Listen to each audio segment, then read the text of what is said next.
ہے روایت کہ بڑھیا نے کچرا پھینکتی تھی نبی کریم پر، ایک دن نہیں پھینکا، سرکار نے پوچھا کیوں نہیں پھینکا، پتہ چلا بیمار ہے، عیادت کے لیے چلے گئے، وہ مسلمان ہو گئی۔ یہ واقعہ صحیح ہے یا غلط؟ دیکھیں بالکل غلط واقعہ ہے، اور مجھے بڑی حیرت ہے کہ ہم نے اپنے اسلامیات کے سلیبس میں جب ہم چھوٹے چھوٹے تھے یہ واقعہ ہمارے سلیبس میں ڈلا ہوا تھا۔ اس سے آپ اندازہ کر لیں کہ بعض اوقات سلیبس بنانے کے لیے کیسے کیسے لوگوں کو مقرر کیا جاتا ہے کہ ان کو اتنی بھی تمیز نہیں ہوتی ہے کہ کون سی چیز ڈالنی ہے اور کون سی نہیں ڈالنی۔ اور میں تو اکثر یہ شکوہ کرتا ہوں، جتنے اسلامیات کے سلیبس دیکھ لیں، شاید ہی کسی درجے میں نوجوان لڑکا لڑکی کو یہ پتہ چلے کہ مجھ پر کن کن چیزوں سے غسل واجب ہو جاتا ہے، غسل کے مسائل اور نمازوں کے مسائل، نماز کس سے ٹوٹ جاتی ہے، فاسد ہوتی ہے۔ مجھے ایسا سلیبس نظر نہیں آیا۔ میں اسکول کالج یونیورسٹی کی بات کر رہا ہوں کہ جس میں مکمل طور پہ اس پہ کلام کیا گیا ہو، حالانکہ یہ ہماری بنیادی عبادات ہے، ہر رطب و یابس اس میں ضرور موجود ہے، لیکن جو حقیقتاً ایک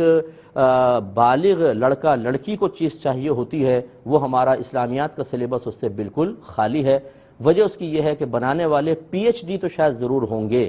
لیکن وہ حقیقتاً علم دین سے دور ہوتے ہیں۔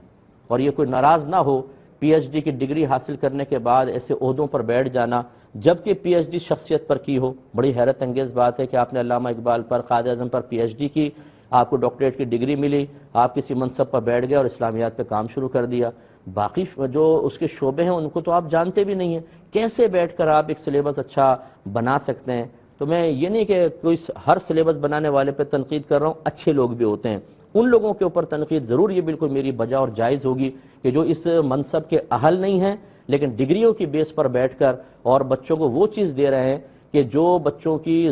ضرورت کی نہیں ہے، اور جو اہم ضرورت کی چیزیں ہیں اس سے ہمارا سلیبس خالی ہے۔ کاش ہماری گورنمنٹ اس پہ توجہ کرے اور ان لوگوں کو سلیبس بنانے کے لیے دے جو ان نکتوں کو اچھی طریقے سے جانتے ہیں، لیکن مجھے اس کی امید نہیں ہے۔